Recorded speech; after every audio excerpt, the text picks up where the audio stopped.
Halo everyone, balik lagi ke sebuah video terkait dengan perizinan, yaitu sesi pro player perizinan. Di kesempatan kali ini, gue akan menjelaskan sebuah perizinan, yaitu sebuah masalah di OSS RBA yang beberapa akhir-akhir ini itu jadi masalah tuh sebenarnya tuh di OSS, yaitu perihal korporasinya terblokir di OSS RBA.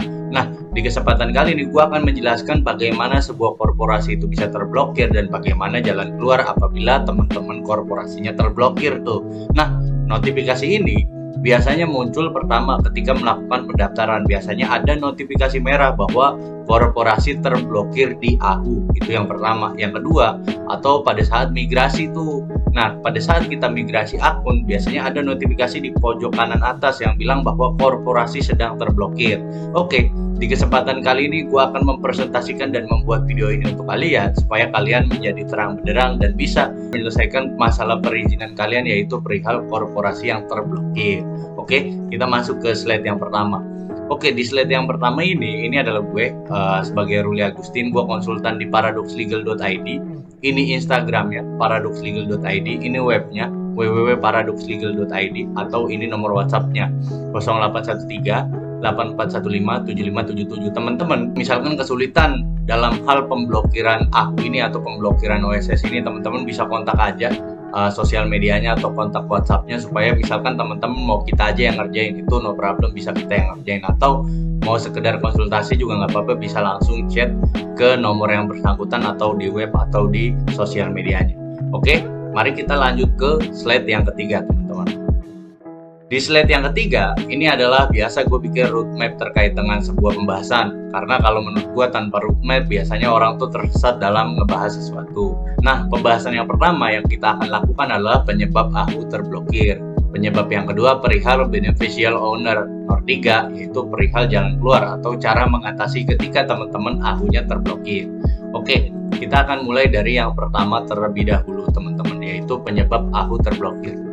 Penyebab AHU terblokir itu cuma ada dua, teman-teman, penyebabnya. Penyebab yang pertama, tidak melaporkan beneficial owner, teman-teman. Itu yang pertama. Yang kedua, tidak melaporkan SPT secara berkala. Nah, ini adalah penyebab AHU teman-teman terblokir di sistem AHU.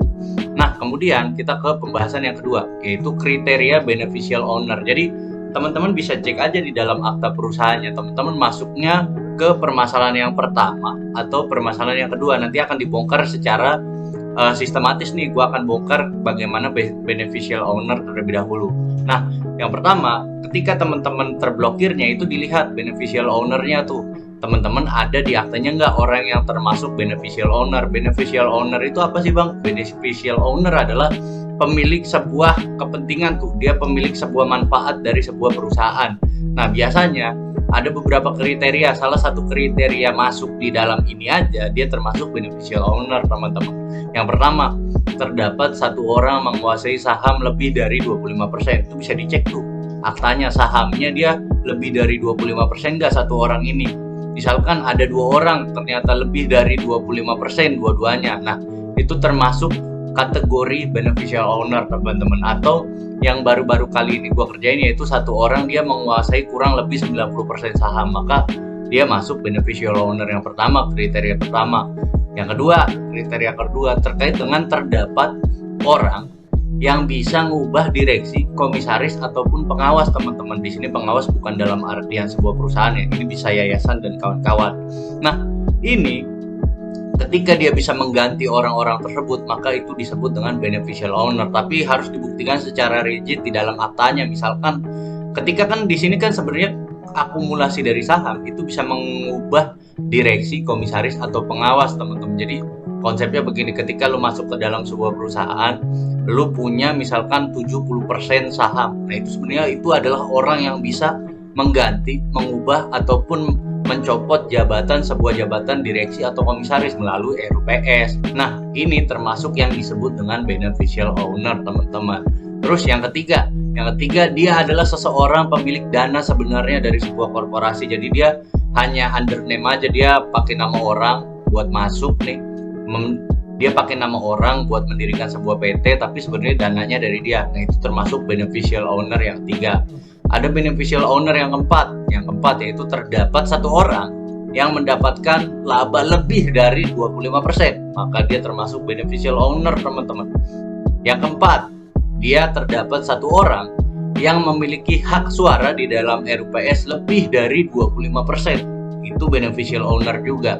Nah, yang kelima, ada orang yang bisa mempengaruhi sebuah korporasi dalam pengambilan keputusan. Itu namanya disebut beneficial owner. Jadi ketika teman-teman tidak melaporkan beneficial owner ini, itu adalah kriteria pertama teman-teman akunnya terblokir karena tidak lapor beneficial owner.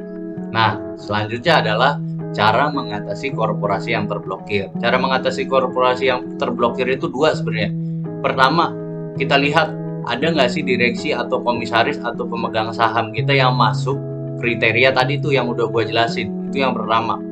Yang kedua, kita harus mikir bahwa kita lapor SPT pajak nggak sih tiap bulan atau tiap tahun, kita lapor nggak sih? Kalau belum lapor, lakukan pelaporan. Nah, kalau misalkan salah satunya sudah dilakukan, misalkan gue kayak kemarin nih, sudah lapor beneficial owner tapi ahunya masih ke ban juga atau masih keblokir juga, maka itu bisa tuh SPT pajaknya dia nggak rajin laporan, makanya ahunya terblokir. Jadi inti dari pembahasan kali ini adalah ketika ahu teman-teman terblokir, cuman ada dua kemungkinan. Kemungkinan yang pertama tidak melaporkan beneficial owner, kemungkinan yang kedua tidak melaporkan SPT pajak. Nah, cara mengatasinya tinggal lapor beneficial owner atau lapor SPT pajak. Dilakukan keduanya secara bersamaan supaya korporasinya tidak terblokir. Nah, teman-teman misalkan mau ngelaporin beneficial owner dan gak mau ribet, misalkan teman-teman bisa langsung aja kontak WA gue yang tadi supaya bisa gue bantu untuk melaporkan beneficial ownernya sampai ahunya tidak terblokir.